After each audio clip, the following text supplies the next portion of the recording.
গোপালের নন্দ উৎসবে ডেজার্ট হিসেবে মা বানিয়েছিল আনারসের চাটনি। প্রথমে আনারসগুলোকে ভালো করে গ্রেড করে নিতে হবে, নিয়ে তারপর কড়াইতে ভালো করে নাড়াচাড়া করতে হবে, আর তার সাথে দিতে হবে একটু বিট নুন, যাতে ভালো করে সেদ্ধ হয়ে যায়। এলাচগুলোকে ভালো করে গুঁড়ো করে নিয়ে তার উপরে দিয়ে দিতে হবে, যাতে এলাচের স্মেলটাও খুব ভালোভাবে মিশে যায়। অ্যান্ড তারপরে কাজু, কিশমিশ এইগুলো সব একটু একটু করে তোমরা দিতে পারো, সেটা তোমাদের চয়েস, তোমরা কতটা দেবে। 1 চিমটে হলুদ দিয়ে ভালো করে মিক্স করে ঢাকা দিয়ে রেখে দেবে, যাতে ভালো করে সেদ্ধ হয়। ততক্ষণে তোমরা এখানে চিলি ফ্লেক্স নিজেরা বানিয়েও নিতে পারো, আর যে ঘরে থাকে তাহলে সেটাও দিয়ে দিতে পারো। মার কাছে ছিল না, তাই মা ঘরে এভাবেই কাঁচি দিয়ে কেটে কেটে চিলি ফ্লেক্স বানালো। আর এরকম মাঝে মাঝেই সেদ্ধ হয়েছে কিনা চেক করবে। আর এখানে বানিয়ে নিলাম চিনির সিরাপ, যেভাবে নর্মালি সবাই বানায় সেইভাবে বানিয়ে সাইড করে রেখে দিয়েছিলাম।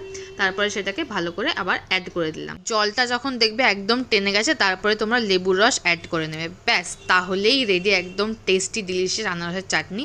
ওপর থেকে তোমরা একটু গার্নিশ করার জন্য কাজু, কিশমিশ, কেশর দিয়ে সুন্দর করে পরিবেশন করতে পারো। আর লাইক, শেয়ার, সাবস্ক্রাইব করতে ভুলো না।